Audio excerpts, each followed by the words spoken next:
ಇವತ್ತಿನ ವಿಷಯ ಪತ್ರಕರ್ತರು ನಮ್ಮ ಜೊತೆ ಬಂದಿದ್ದಾರೆ ರಾಮದೇವ್ ಹೋಟೆಲ್ನಲ್ಲಿ. ಆದರೆ ಏನು ನಾವು ಮಾಡಿದಂಥ ತಪ್ಪುಗಳನ್ನು ನಾವು ಇವತ್ತು ಒಪ್ಕೋತೇವೆ ಅನ್ನೋದು. ಮುಂದೆ ಬೆಳಗಾವಿ ಪತ್ರಕರ್ತರ ಬಗ್ಗೆ ಏನು ನಾವು ವಿಷಯನ ಪ್ರಸ್ತಾಪ ಮಾಡೋದಿಲ್ಲ. ಮೂರನೇ ವಿಷಯ ಅಂತಂದರೆ ಈಗ ಆಗಿದ್ದಕ್ಕೆ ನಾವು ಸಂಪೂರ್ಣವಾದ ಕ್ಷಮಾಪಣೆಯನ್ನು ಕೇಳಿ ನಮ್ದು ಏನು ಯೂಟ್ಯೂಬ್ದಲ್ಲಿ ಏನೋ ಒಂದು ವಿಷಯ ಇದೆ ಅದು ನಾವು ಪ್ರಸ್ತಾಪ ಮಾಡ್ತೇವೆ. ಆದರೆ ಏನು ಆಗಿದೆ ಈಗಾಗಲೇ ಏನೋ ನೋವಾಗಿದೆ, ಎಲ್ಲರಿಗೂ ನೋವಾಗಿದೆ, ನನಗೆ ಗೊತ್ತಾಗುತ್ತೆ. ನೋವಾದದ್ದಕ್ಕೆ ಕ್ಷಮಾಪಣೆ ಕೇಳ್ತಾನೆ ಆಯಿತು. ನಾನು ಲೈವ್ ವಿಡಿಯೋದಲ್ಲಿ ಕೂಡ ಇವತ್ತು ಆ ಕ್ಷಮಾಪಣೆ ಕೇಳಿ ಇವತ್ತಿನ ವಿಷಯ ಇಲ್ಲಿ ಮುಗಿಸ್ಬಿಡೋಣ. ಮುಂದೆ ಹಿಂಗೆ ಆಗದಂತೆ ನಾನು ನೋಡ್ಕೊತೇನೆ, ಅಷ್ಟು ಮಾತ್ರ. ಏನೋ ಮಾಡಿದ್ರೆ ಡಿಲೀಟ್ ಮಾಡಿರಿ. ಅವತ್ತು ಏನೇನು ಮಾಡಿದ್ರೆ ನಾವು ಇಲ್ಲ ನಿನ್ನೆ ಮಾಡಿದ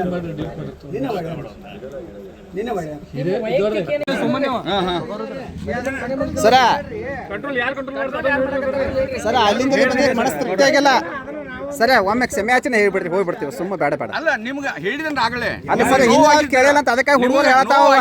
ನಿಮ್ಮ ಪತ್ರಕರ್ತರಿಗೆ ನೋವಾಗಿದ್ರೆ ಅದಕ್ಕೆ ನಾ ಕ್ಷಮಾ ಕೇಳ್ತೇನೆ. ಇನ್ನೇನು ಹೇಳಿ ಕಂಟ್ರೋಲ್ ಯಾರು ಮಾಡ್ತಾರೆ ಸರ್? ಅದು ನೋಡೋಣ. ಈಗ ಏನು ಕೇಳಿದಾರಲ್ಲ ಹೇಳಿಲ್ಲ.